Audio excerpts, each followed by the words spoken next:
Isang surfer na tubong San Juan, La Union, humahakot ng medalya sa mga international na competitions. Siya na nga ba ang susunod nating gold medalist sa Summer Olympics?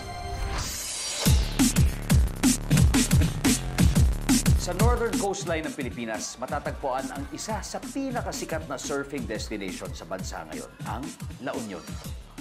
Dinudumog ng mga local at foreign tourists ang world-class waves sa bayan ng San Juan, ang tinaguriang surfing capital of the North. Sa bayan din ng San Juan, sa barangay Urbis, Tondo, isinilang, lumaki at natutong mag-surf ang two-time Philippine surfing champion at isa sa top surfer sa bansa ngayon, si Rogelio Esquivel Jr., na mas kilala sa tawag na JR. Hi mga ka-amazing! Ako si JR Esquivel and welcome to my playground. Kung gaano kasikat ang San Juan, La Union sa mga turista, ganun din kasikat ang 27 anyos na si JR, lalo na sa mga surfing enthusiasts. Siya lang naman kasi ang kauna-unahan at nag-iisang Pinoy athlete na nag-qualify at lumahok sa kompetisyon ng pinakamagagaling na surfers sa daigdig, ang World Surf League sa Malibu, California noong nakaraang taon. Pinatunayan niya na kaya ng Pinoy na makipagsabayan sa world-class talents. Unang-una nagkaroon ng qualifying event sa Asia, which is ako yung nanalo. So sobrang saya namin kasi ako yung first time na nakapasok sa World Dog World Tour. Tapos ayun na nga, pagdating sa World Dog World Tour sa Huntington Beach yung umpisa, sobrang na-starstruck ako kasi yun nga, napapanood ko lang sa TV yung mga kalaban ko sa YouTube.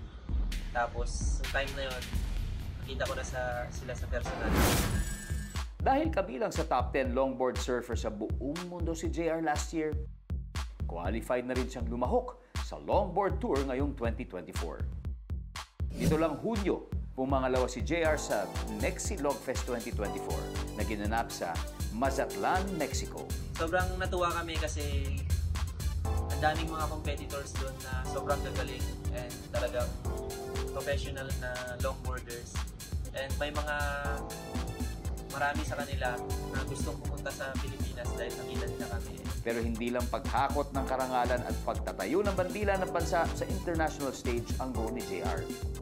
Siya na rin ang nagiging virtual ambassador sa pagpopromote ng Pilipinas as a surfing destination sa mundo. Actually, ngayon sobrang daming surf spot na magaganda dito sa Pilipinas.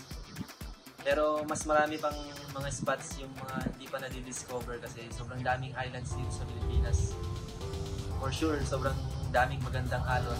Pero alam niyo bang bago nakilala at naging international athlete si JR, may isang surfer sa San Juan, La Union na naging poster boy ng Philippine surfing? Ito ang kanyang Kuya Pox, ang one-legged surfer ng La Union na nagsilbing inspirasyon ni JR. Pero nasaan na nga ba ang surfer na isa lang ang paa